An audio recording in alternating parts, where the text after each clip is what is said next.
E eu quero hoje, na nossa última palavra, nós temos tratado sobre o tema da missão da igreja.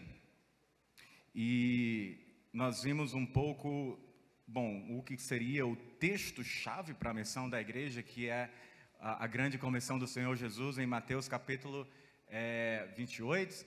Nós também ali vimos que nós somos enviados com uma missão, todos nós. No segundo momento, ontem à noite, nós vimos um pouco sobre mãos às obras. Esse foi o nosso tema. E aí nós vimos o cumprimento da missão, como nós podemos observar em Atos Lucas, ou Lucas Atos, na verdade. Então vimos um pouquinho sobre a perspectiva de Lucas, no que diz respeito à missão.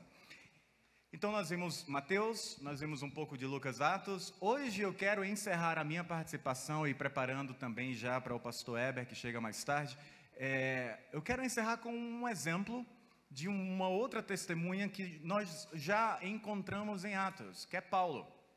Nós vamos então meditar um pouquinho em um texto do apóstolo Paulo em Colossenses capítulo 1, você já pode abrir a sua Bíblia ali, Colossenses capítulo 1, versos 24 a 29. E aqui eu quero dar para você um exemplo de missão na prática, na vida de uma das testemunhas de Cristo Jesus. E aí, veja só, se você está atento ao que nós estamos fazendo, de certa forma eu te dei um exemplo, ou pelo menos assim um extrato, um gostinho de um pouco de teologia bíblica do Novo Testamento. Nós vimos o tema da missão, ou tentamos ver, de fato bem superficialmente, porque o assunto é muito vasto, teria muita coisa para se cobrir, mas nós pegamos um pouco de Mateus, os Evangelhos, depois Lucas, Atos, um texto muito importante para a igreja, obviamente, e agora um pouco de Paulo. Veja, com isso você pode observar que o assunto que nós estamos tratando não é abordado por apenas um documento no Novo Testamento. E isso nós já percebemos que a fonte daquilo que temos visto no Novo está lá no Antigo Testamento. Desde a aliança de Deus com Abraão, desde a promessa de Deus a Abraão em Gênesis 12. Então a Bíblia é muito coesa, há uma coerência, em toda essa história da salvação que vai se desenvolvendo ao longo da revelação de Deus. Nos nossos 3 momentos, então, vemos Mateus, Lucas, Atos, e agora nós veremos o apóstolo Paulo. Mas se nós tivéssemos escolhido Pedro, teríamos muita coisa para falar. Ou se tivéssemos ido para João, também teríamos muita coisa para falar. Mas aí nós precisamos fazer algumas escolhas. Colossenses capítulo 1, você já deve ter aberto ali, agora falta só o pregador. Muito bem. A partir do verso 24, diz assim a palavra do nosso Deus: Agora me regozijo nos meus sofrimentos por vós, e preencho o que resta das aflições de Cristo na minha carne, a favor do seu corpo, que é a igreja, da qual me tornei ministro de acordo com a dispensação da parte de Deus, que me foi confiada a vosso favor, para dar pleno cumprimento à palavra de Deus, o mistério que estivera oculto dos séculos e das gerações, agora, todavia, se manifestou aos seus santos, aos quais Deus quis dar a conhecer qual seja a riqueza da glória deste mistério entre os gentios, isto é, Cristo em vós, a esperança da glória, o qual nós anunciamos, advertindo a todo homem e ensinando a todo homem em toda a sabedoria, a fim de que apresentemos todo homem perfeito em Cristo. Para isso é que eu também me afadigo, esforçando-me o mais possível, segundo a sua eficácia que opera eficientemente em mim. Até aqui, nós já oramos, podemos começar. Nós temos então, ao longo desses nossos 2 dias, definido missão, juntamente com Kevin DeYoung e Greg Gilbert, no seu livro Qual é a Missão da Igreja? E nós temos definido da seguinte maneira: a missão da igreja é ir ao mundo e fazer discípulos, proclamando o Evangelho de Jesus Cristo no poder do Espírito e reunindo esses discípulos em igrejas, para que eles adorem o Senhor e obedeçam aos seus mandamentos, agora e na eternidade, para a glória de Deus, o Pai. Nós então vemos nas Escrituras que a missão da igreja é ir, resumindo, fazer discípulos, batizando-os em nome da Trindade, ensinando-os a obedecer o Senhor Jesus, e assim plantando igrejas, edificando estas igrejas, e tudo para a glória do nosso grande Deus, Pai e Salvador, o Pai de Jesus Cristo, nosso Senhor. Em Atos, vimos brevemente o chamado de Paulo para ser testemunha de Cristo às nações. Nós podemos ler em Atos capítulo 9, a palavra de Deus a Ananias é para que ele vá até onde Paulo estava, ainda cego, esperando a visita de Deus, e ele deveria então comissionar, por assim dizer, o apóstolo Paulo. E Paulo então aprenderia nas palavras de Deus o quanto lhe era necessário o quê? Sofrer pelo seu nome. É um bom paradigma bíblico para todos nós.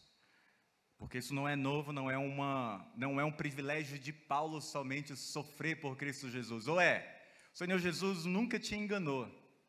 Se você quer vir após mim, excelente. Negue-se a si mesmo diariamente, tome a sua cruz e siga-me.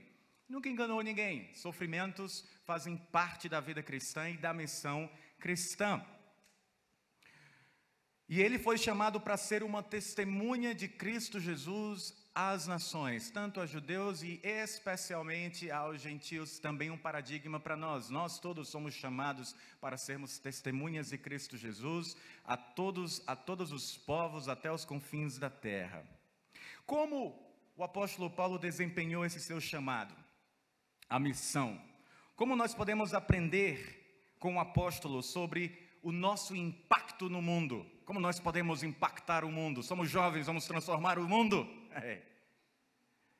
Aí você tem aquele jargão, aquele clichê que diz: o cara quer consertar o mundo inteiro, não arruma nem um quarto dele.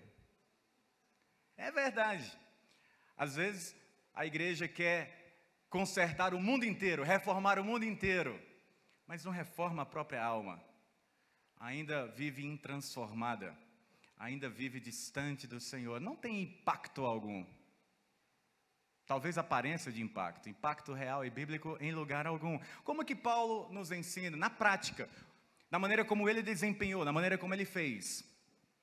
Como missionário que ele foi, Paulo desempenhou sua tarefa de evangelizar, plantar igrejas e estabelecê-las mediante discipulado diligente e instituição de liderança capaz. Se você olhar Atos, se você ler com atenção Atos 14, está muito claro qual era a missão de Paulo enquanto missionário. Ele evangelizava, ele plantava assim através dos convertidos igrejas, mas ele não deixava as igrejas ao léu de qualquer forma. Ele também se esforçava por instruir estas igrejas, estabelecendo-as na fé, fortalecendo-as na fé, e para garantir que elas sobrevivessem depois, ele também trabalhava para instituir uma liderança capaz na igreja, de forma que esta igreja iria ser capaz de se multiplicar espontaneamente. Eu mencionei para você aquele missionário inglês, Roland Allen, que tem dois livros dele traduzidos em português. O segundo livro que eu mencionei foi O Crescimento Espontâneo da Igreja. Em outras palavras, o que ele diz é o seguinte: quando olhamos para as páginas das Escrituras e em nossa experiência, nós vemos que a igreja se multiplica e cresce naturalmente, porque é parte do DNA da igreja se multiplicar. É uma igreja viva, e ela vai se multiplicando quando crentes vão compartilhando este evangelho, discípulos uns com os outros, expandindo assim a mensagem de Cristo Jesus. Há um crescimento espontâneo. Nós vemos esse crescimento espontâneo em Atos, como ontem à noite eu tentei enfatizar para você. À medida em que a palavra ia sendo compartilhada e Deus ia causando o triunfo da palavra, Lucas nos diz, vez após vez, que o número dos que criam crescia, aumentava também. O poder eficaz, criativo da palavra de Deus que às vezes nós temos dificuldade de crer. Então, como missionário, Paulo desempenhou muito bem a sua tarefa de evangelizar, plantar igrejas, estabelecê-las mediante um discipulado diligente, a instituição de liderança, e nós vemos isso em Atos. No entanto, nesse momento aqui com você, eu quero olhar não tanto para Paulo, o missionário, tá? O plantador de igreja, mas eu quero olhar com você para Paulo, o discípulo de Jesus, engajado em fazer discípulos, ensinando-os a guardarem todas as coisas que Jesus nos tem ordenado. Tá certo? Então é isso que eu quero tentar destacar com você aqui em Colossenses capítulo 1, do verso 24 em diante.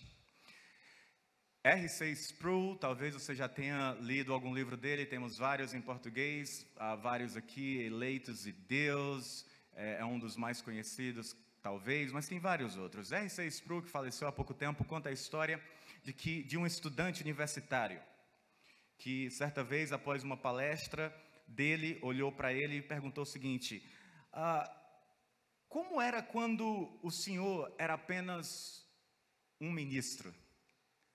Como era quando o senhor era apenas um pastor? Porque nesse momento ele já era um professor universitário também e um acadêmico. R.C. Sproul continua dizendo: não me segurei. Eu explodi em um momento de indignação. O que você quer dizer com apenas um ministro, para os pastores aqui? Você não percebe que o ministério é a mais alta vocação na terra? Deus tinha apenas um filho e ele o fez um pregador. É verdade que o ofício de pregação do evangelho, bem como o evangelho em si, é glorioso, como R.C. Sproul aqui destacou para o seu aluno. Porém, nós precisamos entender também que o mensageiro precisa encarar seu ofício com um coração de servo, o qual naturalmente envolve sofrimentos, dores, lutas. Nós precisamos entender que a maior e mais gloriosa missão que o Senhor nos entregou e que nós temos em nossas mãos é a de propagar o Evangelho de Cristo Jesus. Continuar a missão que se iniciou por Ele na cruz, obviamente, em Atos capítulo 2, e não terminou em Atos 28. E eu quero falar nessa manhã com você, de modo mais específico, sobre as dores e a glória da missão que nós temos. No verso 23, se você olhar para a sua Bíblia, em Colossenses 1, no verso 23, o verso logo anterior ao texto que nós lemos, é assim que Paulo termina essa unidade. Ele fala assim, no verso 23. Esta é uma das cartas, na minha opinião, mais profundas de Paulo, e eu tenho um carinho especial por Colossenses. Paulo está falando sobre a reconciliação, sobre a grandeza de Cristo, sobre a supremacia do Senhor Jesus, tanto na criação do universo, como também na reconciliação de todas as coisas, como que o Senhor é tudo em todos. Obrigado, Alberto. E aí ele fala sobre a obra de reconciliação que o Senhor Jesus realizou na cruz, quando Deus nos reconciliou consigo mesmo, mediante o sangue da sua cruz. E aí ele começa a aplicar isto, já no verso 21, aos Colossenses, à igreja em Colossos. E no verso 23 ele diz: se é que permaneceis na fé, alicerçados e firmes, não vos deixando afastar da esperança do evangelho que ouvistes, e que foi pregado a toda criatura debaixo do céu, e do qual eu, Paulo, me tornei o quê? O que é que está escrito? Ministro. Me tornei ministro. Agora Paulo continua elaborando a natureza desse ministério que ele mencionou, e particularmente a sua significância para os colossenses. Quando ele menciona o seu ministério, o seu serviço, ele fala: deixa eu falar para você então, como que eu trabalhei no meio de vocês. Deixa eu falar então para vocês, abrir um parênteses aqui, por assim dizer, e deixa eu falar para vocês um pouco da natureza do meu serviço, do meu ministério no meio de vocês. E aí eu quero destacar algumas coisas para nós aqui. A primeira delas é a postura ministerial de Paulo. Um exemplo para a nossa postura missional, enquanto testemunhas de Cristo. Qual é a postura de Paulo enquanto uma testemunha do Senhor, que foi comissionado pelo Senhor Jesus para ser um discípulo? Essa é a primeira coisa que eu quero destacar, a atitude atitude ministerial de Paulo. Ele nos fala no verso 24 que ele se regozija em quê?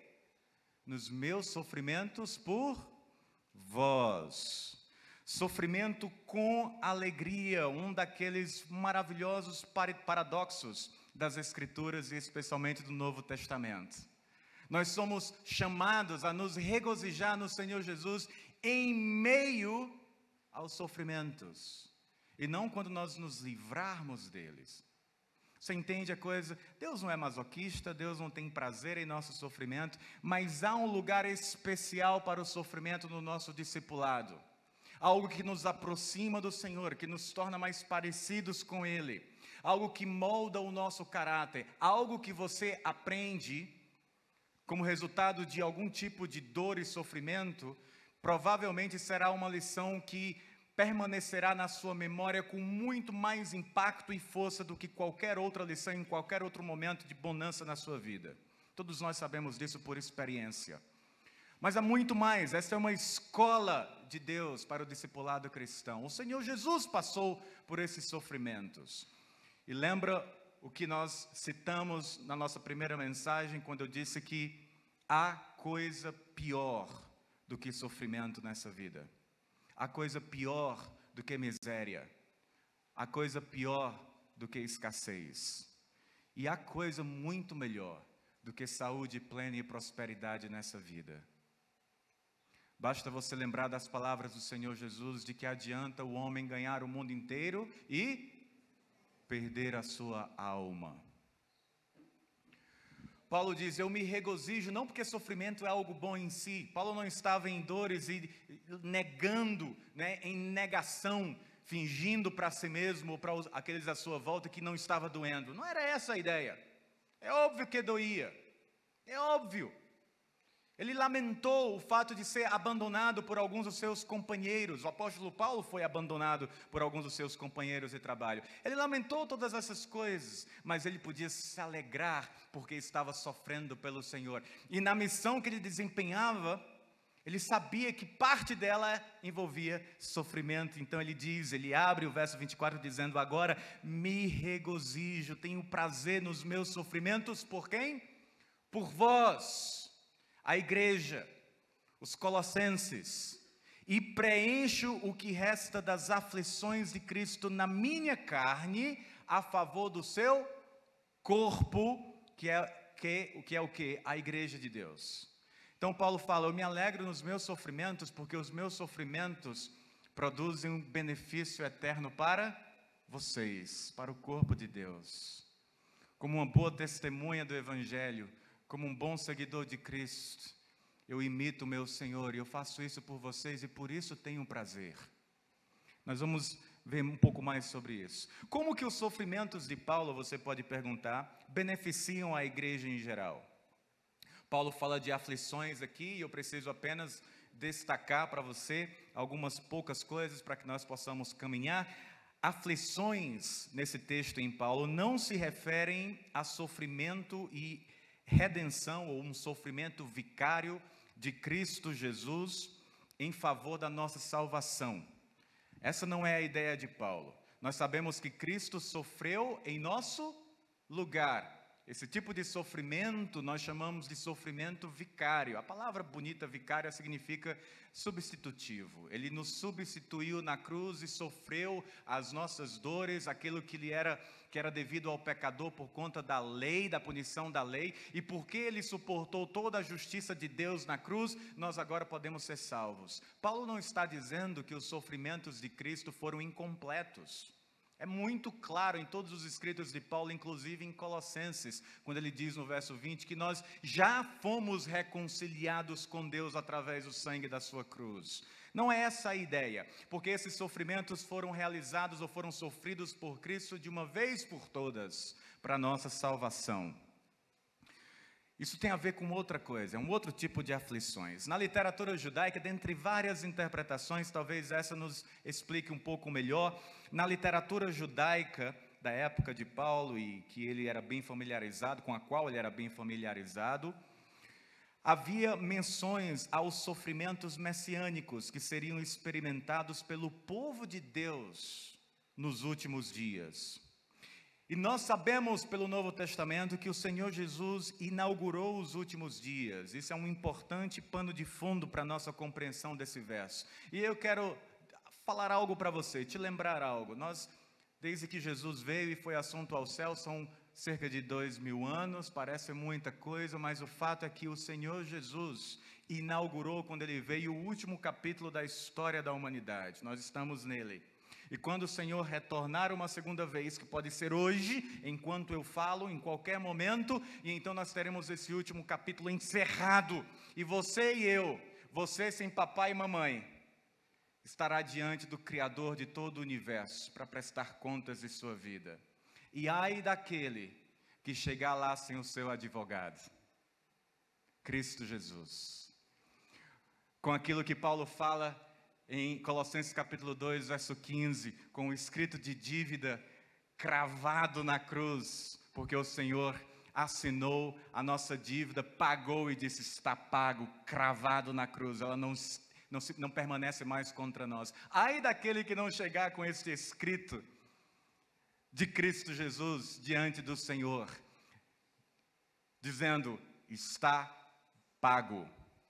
Enfim, nós vivemos nos últimos dias, Paulo sabia disso.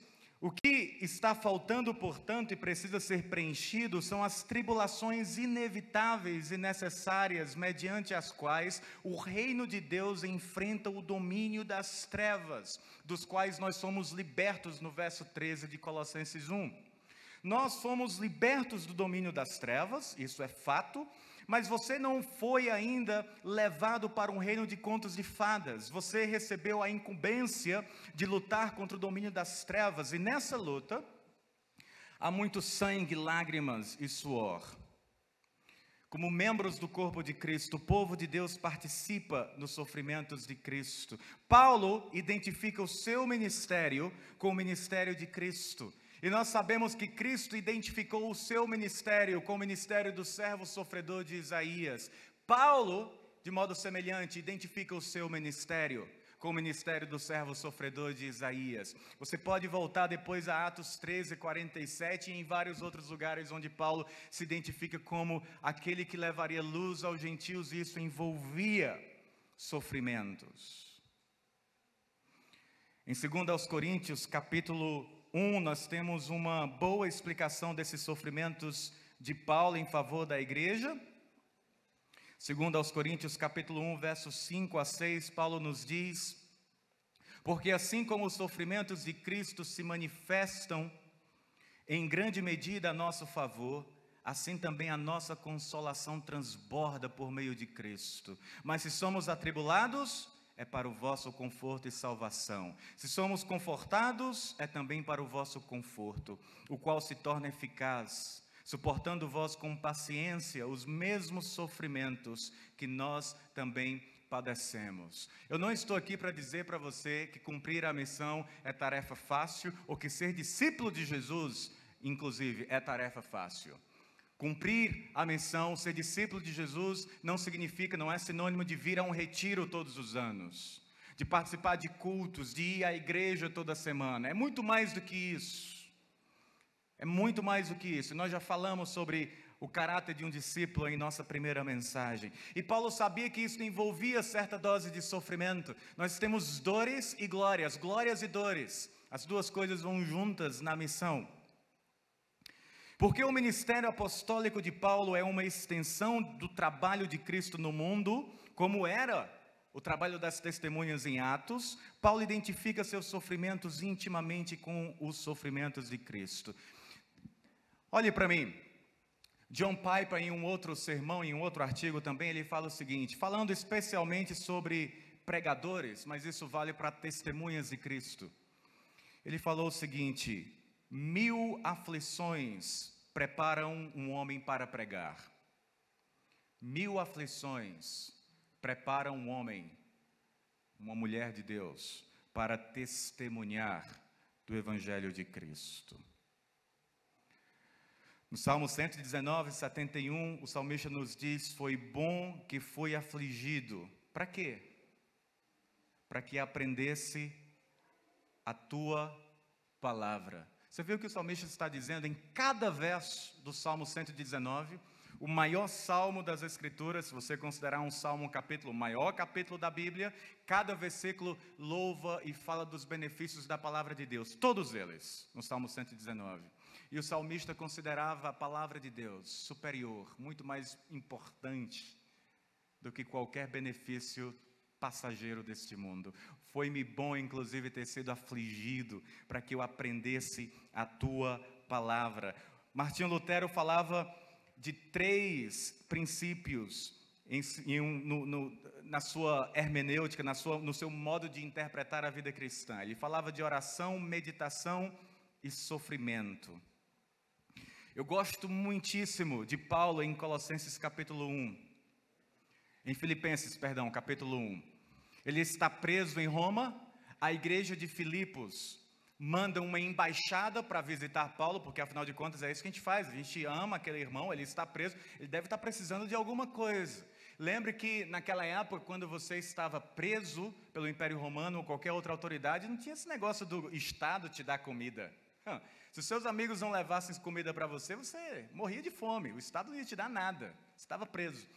A igreja de Filipos, preocupada, manda uma embaixada para ver como que está Paulo, qual é a situação dele, ele está mesmo preso, qual é a situação, e eles vão lá. E Paulo responde depois, escreve uma carta e manda de volta para a igreja de Filipos, para que a embaixada leve essa carta de volta. E ele fala o seguinte no verso 12, quero ainda, irmãos, cientificar-vos de que as coisas que me aconteceram, ele está dizendo, eu estou realmente preso, mas eu quero que vocês saibam que as coisas que me aconteceram têm antes contribuído para o quê?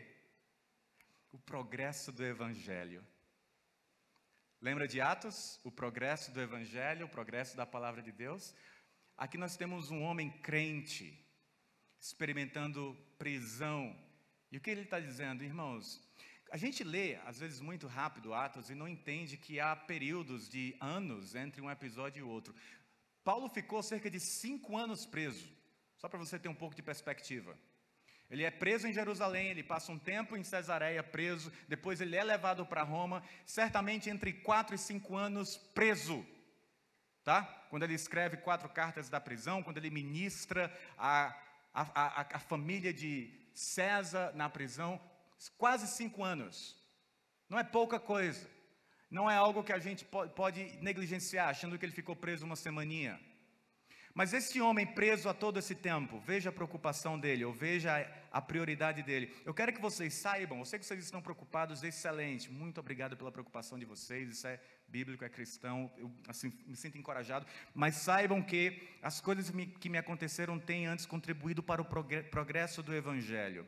Veja o verso 14, a maioria dos irmãos estimulados no Senhor por minhas algemas, ousam falar com mais desassombro a palavra de Deus. Você já leu isso com cuidado?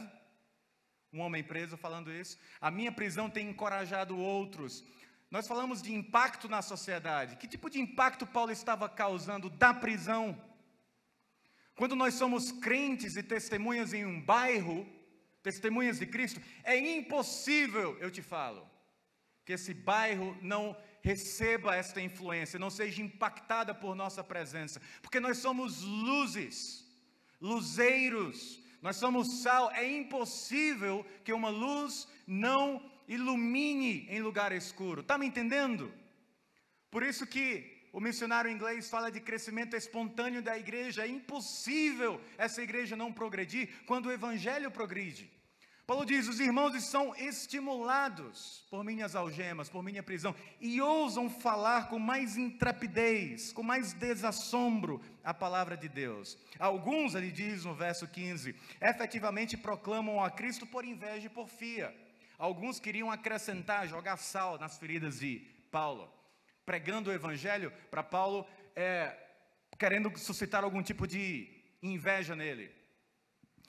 Veja como Paulo continua em meio a esse sofrimento, não só da sua prisão, mas algo interno, psicológico, que alguém estava querendo infligir a ele. Ele diz no verso 18, todavia, e eu amo essa pergunta retórica de Paulo, todavia, que importa? Você leu isso direito? Paulo preso, agora que ele está em Roma, há quase 3 anos, mais ou menos.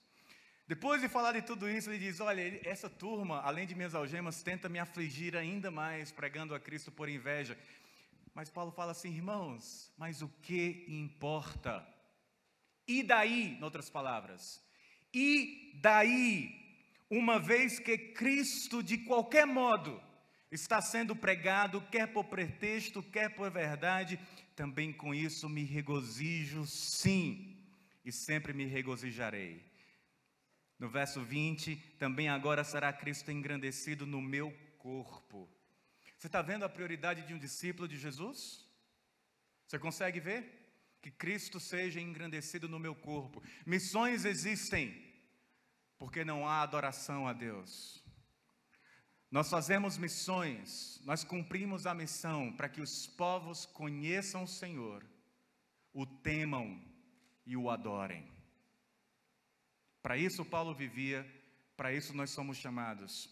O mundo, o lado ocidental especialmente do globo,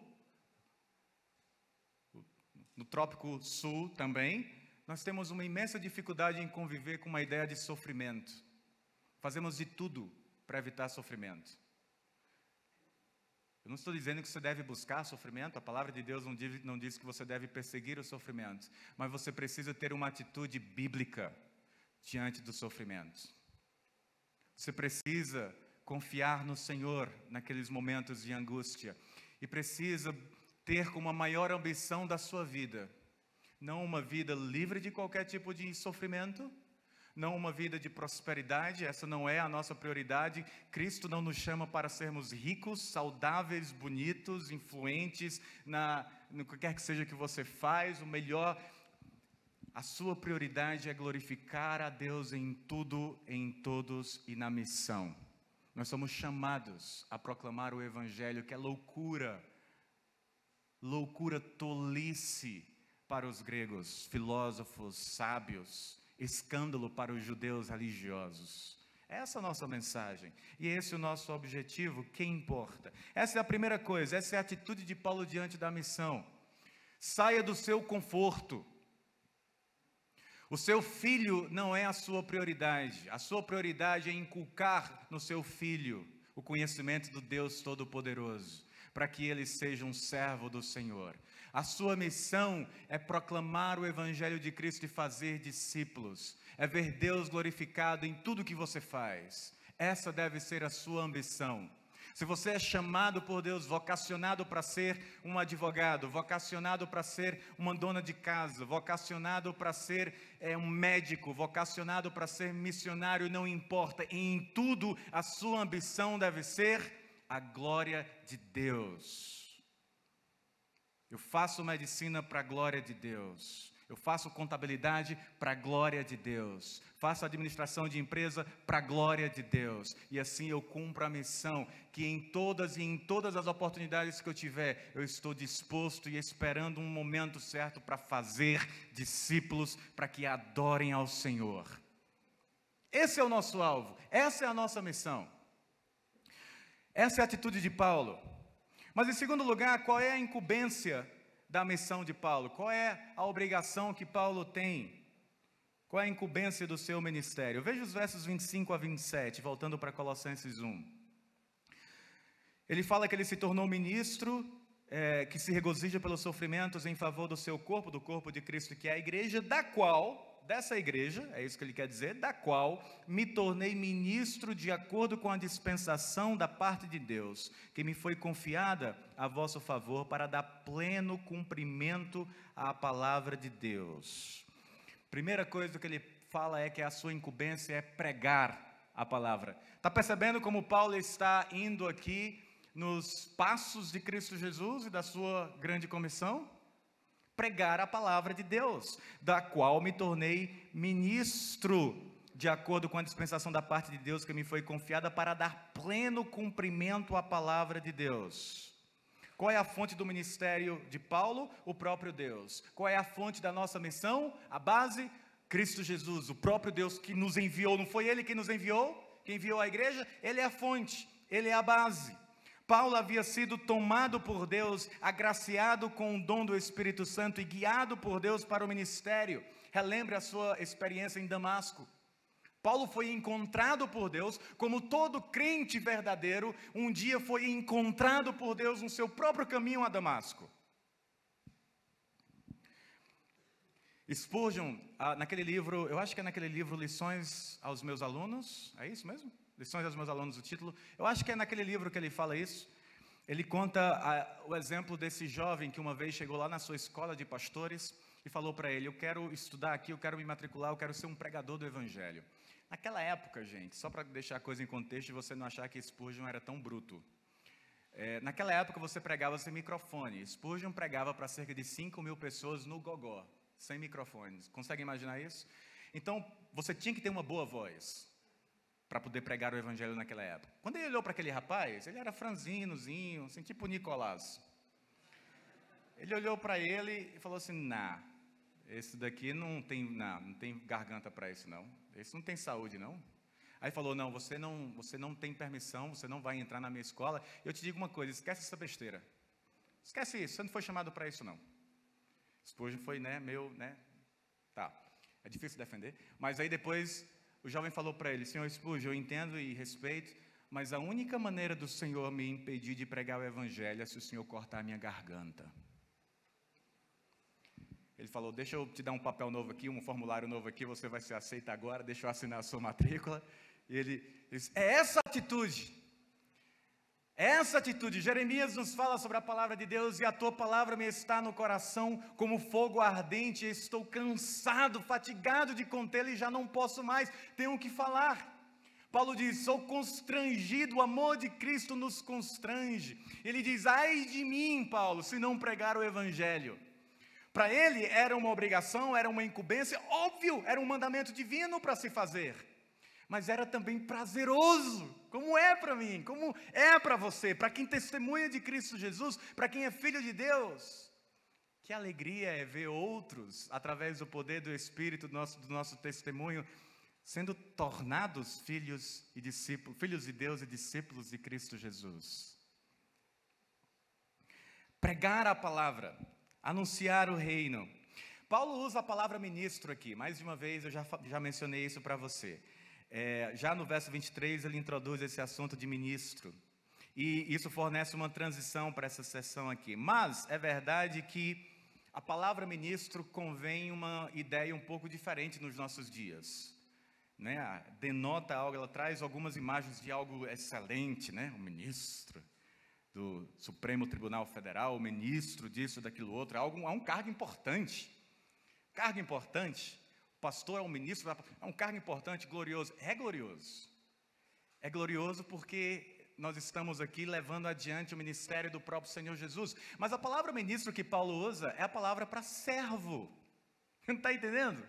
Pastores são servos, missionários servos, testemunhas de Cristo Jesus que saem por aí fazendo discípulos, servos. Isso nos indica então que um discípulo de Cristo Jesus, cumprindo a grande comissão, assim como pastores e missionários, precisam cultivar um coração de servo. Nós estamos aqui para servir. Quando eu cultivo um coração de servo, eu obedeço o meu Senhor, e mesmo quando eu estou preso por 4 anos, eu me submeto à sua vontade, porque as minhas cadeias produzem o avanço do Evangelho. Cristo é engrandecido nas minhas cadeias, nas minhas prisões, no meu sofrimento, porque é essa a minha ambição, e eu sirvo o Senhor que me comissionou. Está entendendo? Nós servimos o mundo sim, com um coração de servo. De acordo com a dispensação, de acordo com o tempo de Deus, de acordo com o projeto de Deus, para apresentar a palavra do Senhor em sua plenitude, diz Paulo. Essa é a primeira parte da incumbência da missão e do ministério de Paulo, a pregação da palavra. Mas depois Paulo nos fala sobre o conteúdo dessa mensagem, o conteúdo da pregação que ele anunciava, que ele pregava. Veja o verso 26, ele termina dizendo: para dar pleno cumprimento, no verso 25, à palavra de Deus, o mistério que estiver oculto. Ele vai falar do conteúdo dessa palavra. Qual é o conteúdo? O mistério que estivera oculto por séculos e das gerações, agora todavia se manifestou aos seus santos. Verso 27, aos quais Deus quis dar a conhecer qual seja a riqueza da glória deste mistério entre os gentios, isto é, Cristo em vós, a esperança da glória. A palavra mistério aqui denota a verdade sobre Deus e o seu plano de salvação que havia permanecido oculto no passado. Se você preferir, pense no Antigo Testamento. Deus estava revelando aos poucos o seu projeto, ainda estava oculto algumas coisas ainda estavam ocultas, mas que agora, Paulo diz, foi revelada. Esse mistério foi revelado a todos nós em Cristo Jesus. O verso 27 nos diz o que é o mistério. Qual é ele? A inclusão dos gentios no povo de Deus e na nova aliança. Verso 27 novamente. Aos quais Deus quis dar a conhecer qual é a riqueza da glória desse mistério entre os gentios, isto é, Cristo em vós, a esperança da glória. Você percebe como Paulo está aqui, dando continuidade a toda aquela história da salvação que nós já mencionamos nas outras duas palavras, começando com a promessa de Deus a Abraão, de que através da sua descendência todas as famílias da terra seriam salvas. Israel então perde de vista a sua missão, os profetas são enviados por Deus para que denunciem a impiedade, para que denunciem o pecado de Israel, e por conta disso eles estavam, negligenciando a sua missão. Eles os chamam de volta e falam dessa necessidade de arrependimento para que os povos sejam abençoados. O servo sofredor de Isaías representa isso, quando ele viria para a salvação de Israel e luz para os gentios. O Senhor Jesus vem como cumprimento daquela promessa a Abraão, o descendente prometido, através de quem tanto o povo escolhido, os judeus, Israel, e os gentios seriam abençoados. Na grande comissão, ele nos envia então para completar esta obra que ele consuma na cruz, dizendo: vocês devem ir e pregar o evangelho a todas as nações, fazendo discípulos de todas as nações. Os apóstolos então entendem a missão, e em Atos nós vemos que eles começam em Jerusalém e vão expandindo, alargando os horizontes da missão até os confins da terra. Paulo é parte dessa tradição de discípulos, e é por isso que ele diz: eu prego para vocês este evangelho que fala do grande plano da salvação de Deus para judeus e gentios em Cristo. O grande problema da humanidade, que é como nós pecadores podemos nos relacionar com Deus Santo, é resolvido na cruz, na qual Deus nos reconciliou consigo mesmo através do sangue da cruz de Cristo Jesus. Colossenses 1:20. Em Efésios 3, 5 a 6, Paulo desenvolve um pouco mais essa ideia e fala: o qual em outras gerações não foi dado a conhecer aos filhos dos homens, como agora foi revelado aos seus santos apóstolos e profetas no Espírito, a saber que os gentios são co-herdeiros. Graças a Deus por isso. Não sei se tem algum judeu aqui. Se você não é judeu, eis a sua bênção aqui. Os gentios, eu pelo menos, somos co-herdeiros, membros do mesmo corpo e co-participantes da promessa em Cristo Jesus por meio do Evangelho. Todas as riquezas prometidas, proclamadas e apresentadas a pecadores no Evangelho estão em Cristo e nada mais. Todas elas. Uma lista muito temerária incluiria a reconciliação com Deus, salvação, redenção, perdão de pecados, segurança eterna, esperança, eternidade com o Senhor, poder espiritual para perseverar na caminhada cristã, poder contra o pecado, gozo, alegria, satisfação real, tudo em Cristo Jesus e tudo para a glória do Senhor. Nós temos todas as promessas de Deus em Cristo, tendo seu cumprimento nele. Bendito Deus e Pai de nosso Senhor Jesus Cristo, que nos tem abençoado com toda sorte de bênção espiritual nas regiões celestiais em Cristo, assim como nos escolheu nele antes da fundação do mundo, para sermos santos e irrepreensíveis perante ele, e em amor nos predestinou para ele, para a adoção de filhos, por meio de Jesus Cristo, segundo o beneplácito da sua vontade. Cristo em vós, Paulo resume: a esperança da glória. Essa é a nossa bendita esperança. Nós aguardamos esta bendita esperança se manifestar dos céus de forma cabal. A incumbência de Paulo, o grande, ou uma das testemunhas de Cristo, era pregar o evangelho da salvação de Deus para todas as nações. Está claro isso? Mas qual o propósito do ministério de Paulo? Veja o verso 28. Ele faz tudo isso como uma boa testemunha de Cristo. Veja o verso 28. Por que ele prega? Por que ele prega sobre o mistério do evangelho? Verso 28. O qual nós anunciamos, advertindo a todo homem, ensinando a todo homem em toda sabedoria. Para quê? A fim de quê? Qual é o propósito? A fim de que apresentemos todo homem perfeito em Cristo. Toda vez que você lê homem aí, você pode trocar isso aí por humanidade. Homens e mulheres. Paulo fala que o propósito, então, dessa sua pregação é para que ele anunciasse. Veja os verbos de ação que implicam aqui a comissão de Jesus aos seus discípulos. Ele anunciava, ele advertia, ele ensinava a todo homem e mulher em toda a sabedoria, a fim de que ele apresente todos eles a quem ele ensinava, a quem ele anunciava e instruía. O quê? Perfeito em Cristo Jesus. O verso 28 explica um pouco mais o que Paulo quer dizer no verso 25, quando ele fala de dar pleno cumprimento à palavra de Deus. O alvo de Paulo em seu ministério da palavra, de testemunha, era nada menos do que apresentar todo ser humano e toda mulher que se tornava testemunha, que se tornava discípulo de Cristo, perfeito, ou seja, maduros na fé diante de Cristo Jesus. O que Paulo está dizendo é que todo o trabalho missional dele, de ensinar, de advertir, de instruir cada um daqueles que ele evangelizava, sabe qual era o propósito dele? Pegar esse sujeito e no último dia apresentar a Cristo Jesus. Está aqui: Senhor, a missão me foi dada de fazer discípulos. Isso não envolve apenas pregar o evangelho e correr para o próximo quarteirão.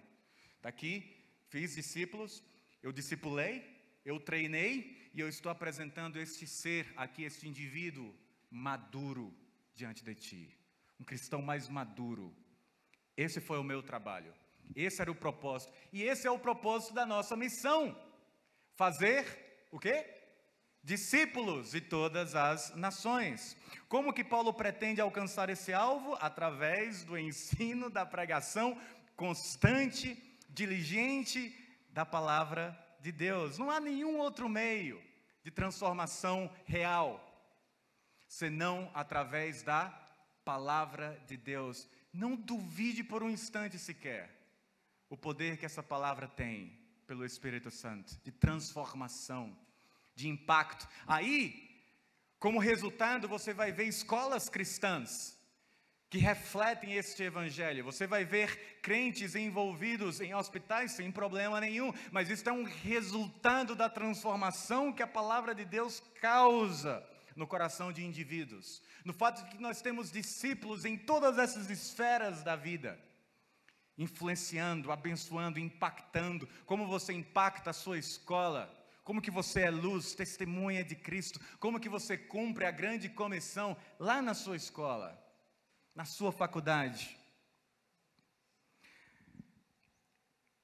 anunciando a pregação do evangelho, algo mais geral, advertindo, trazendo cristãos ao caminho quando eles tendem a se desviar um pouco mais. A gente vai pegar aquele discípulo e anda um pouco mais com ele, ensinando a palavra de Deus, algo mais positivo, comunicando o evangelho cuja proclamação nos foi confiado. É glorioso. Um outro pregador inglês, George Whitefield, uma vez falou: olha, se você tem aquela timidez, mas eu não sei pregar esse evangelho, como assim? Mas você está falando de Paulo, mas eu não sou Paulo. George Whitefield uma vez falou: olha, outros homens podem pregar melhor do que eu, mas ninguém pode pregar um evangelho melhor do que o que eu prego. Ninguém pode pregar um evangelho maior, mais glorioso do que o que eu prego. Não há um evangelho melhor, nós temos o evangelho. Todos somos testemunhas deste evangelho, todos os que estamos em Cristo Jesus. Se o objetivo de Paulo era apresentar homens maduros, seres humanos, indivíduos maduros a Deus, é óbvio que isso implicava o quê? Discipulado. Grande comissão mais uma vez. Ide e fazei discípulos. Entende por que ontem eu encerrei, antes daquele susto que tivemos ali no telão? Eu falei para você que é muito estranho nós termos um crescimento exponencial de uma igreja, a custas de qualquer outra coisa, mas cujo púlpito é fraco na pregação, cujo ensino da palavra não é sério, consistente, não envolve trabalho, suor. Você acha que é fácil labutar na palavra de Deus? Tente você. Veja como é que é prazeroso, mas dá trabalho. Pastores que não se reciclam, missionários que não são treinados suficientemente na palavra de Deus, homens que acham que podem fazer de qualquer forma e cresce, mas não cresce proporcionalmente à expansão da palavra de Deus, como nós vemos em Atos. Não pode ser um crescimento saudável. E provavelmente uma boa estratégia de Satanás. Deixa eles pensarem que isso é o evangelho. A gente mistura, dilui um pouquinho esse evangelho, torna mais atrativo, fácil, tira essa parte boba de sofrimento, ninguém precisa disso, afinal de contas, a vida já é difícil demais, deixa isso de lado, torna mais atraente, mas a gente fala um pouquinho de Jesus, fala um pouquinho das bênçãos, esquece a cruz, a gente fala de Jesus o Salvador, esquece Jesus o Senhor, isso aí é para outra coisa, deixa isso de lado, e a coisa vai crescendo, e a palavra não é anunciada, é problema. Tem alguma coisa errada ali, você precisa ficar de orelha em pé. Porém, quando há um crescimento junto com uma pregação autêntica, forte, fiel, instrução, você tem discipulado autêntico, entende? Isso é missão. E eu me recuso a acreditar que uma igreja local não impacta o seu bairro, quando nós temos crentes que vivem assim. Me recuso. Porque a palavra de Deus me fala que assim será. E a experiência e a história da igreja nos prova que a palavra de Deus não falhou. Entende? Para nós encerrarmos, veja a ética de Paulo no desempenho da sua missão. O último verso.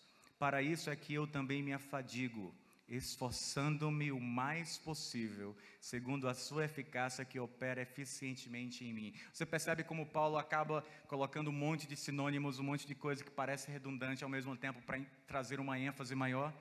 Veja como ele fala do seu trabalho, do seu ardor. Para isso é que eu também me afadigo, eu me esforço o máximo possível.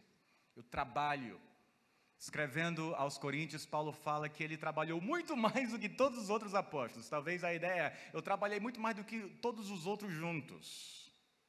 Porém, não eu, mas a graça de Deus em mim. A mesma coisa ele faz aqui, ele junta as duas coisas. Eu me esforço nesse trabalho, eu estou fazendo discípulos, dá trabalho, é canseira, eu estou desempenhando a missão e eu faço tudo isso com muito esforço. Porém, segundo a sua eficácia, que opera eficientemente em mim. Eficácia opera eficientemente em mim. Sinônimos, mais uma vez, Paulo está fazendo isso de propósito, dando ênfase e mostrando a agência divina, que o nosso ardor no trabalho, o nosso trabalho árduo, ele só produz fruto mediante a eficácia de Deus, a graça de Deus em nós. Olhe para mim agora, eu já estou encerrando. Nós nos preocupamos com o crescimento de igreja, nós nos preocupamos com o avanço da igreja. É saudável que nós nos preocupemos com a multiplicação da igreja, do contrário, nós não somos testemunhas de Cristo. Nós não estamos cumprindo a missão, nós estamos enfatizando isso, mensagem após mensagem. E de fazer discípulos, excelente. Mas nós precisamos buscar o modo bíblico de se fazer isso e colocar as prioridades no lugar certo. Certa vez, John MacArthur estava em uma conferência, e ele escreve isso e repete isso em vários dos seus escritos e sermões. Alguém falou para ele, olha, John, como que, fala para a gente, como que você fez para que o seu ministério crescesse tanto, para que a sua igreja crescesse tanto, você tivesse tanta influência, tanto alcance no seu ministério? ele falou para aquela pessoa: olhe, para aquele pastor, você deve se preocupar com a profundidade do seu ministério. Deixa que Deus se preocupa com a extensão dele. Aplicando para nós e para nossa missão, isso é bom para pastores. Você se preocupa em ser fiel à palavra, se dedicar à palavra e à oração, a pregar, a testemunhar, seja fiel. Se preocupe com a profundidade dele, está enraizado em Cristo, alicerces sólidos. Deixa que Deus se preocupa com a extensão dele. Porque às vezes é só fruto de orgulho mesmo, a motivação não é a correta. Mas nós queremos ver discípulos de Jesus, porém nós queremos do modo bíblico, correto? Amém, irmãos? Aplicando para nós, é impossível que você cumpra a missão e faça discípulos quando o seu coração permanece intransformado. Não há profundidade de caráter cristão, não há profundidade de conhecimento bíblico que produz vida. Paulo estava preocupado com os de fora, é óbvio que ele estava preocupado, ele se esforçava por fazer discípulos para o Senhor Jesus. Veja o capítulo 4 de Colossenses. Perseverai na oração, ele diz no verso 2, vigiando com ações de graças, suplicai ao mesmo tempo também por nós, para que Deus nos abra a porta à palavra, veja a preocupação dele, a fim de falarmos do mistério de Cristo, pelo qual também estou algemado, para que eu manifeste como devo fazer. O manifeste. Veja os versos 5 e 6. Portai-vos com sabedoria para com os de fora.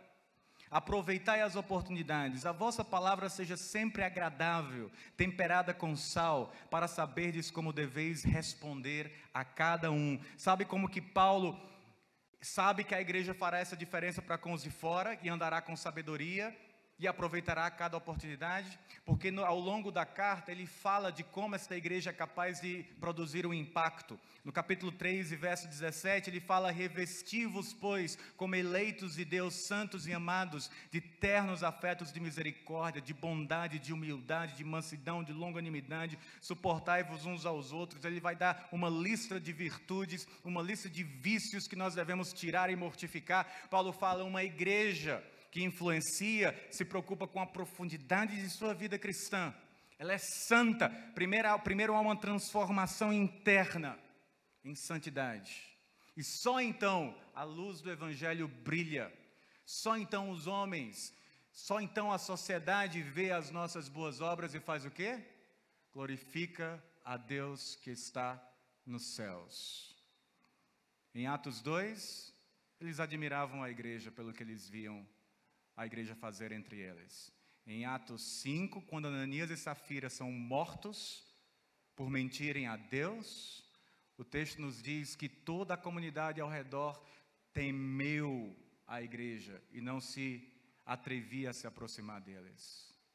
Quando nós vivemos de modo profundo para o Senhor como bons discípulos de Cristo, discípulos autênticos, é impossível esconder essa luz. Essa é a base de toda a transformação que o pastor Heber tratará dos aspectos mais externos hoje à noite e amanhã de manhã. Eu espero que nós tenhamos tido, ao longo desses 3 dias, pelo menos uma pequena noção do que nós somos chamados a fazer. E nós podemos resumir isso com Mateus 28. Ide e fazei discípulos de todas as nações, batizando-os em nome do Pai, do Filho e do Espírito Santo, e ensinando-os a guardar tudo o que eu vos tenho ensinado. Senhor Deus e Pai, nós te louvamos pelo privilégio de uma vez mais nos debruçarmos sobre a Tua Palavra e ouvirmos assim a Tua voz. Rogamos, Pai, para que nada do que foi aqui dito, sendo fiel às Escrituras e verdadeiro, seja esquecido, lançado pelo caminho quando nós sairmos desse retiro. Mas que a Tua Palavra, ó Deus, estimule, encoraje, desafie os Teus discípulos e nesses dias faça outros mais discípulos aqui, para que a Tua seara continue progredindo. Para a glória de Cristo Jesus, ó Deus, nós oramos. Amém. Deus nos abençoe, irmãos.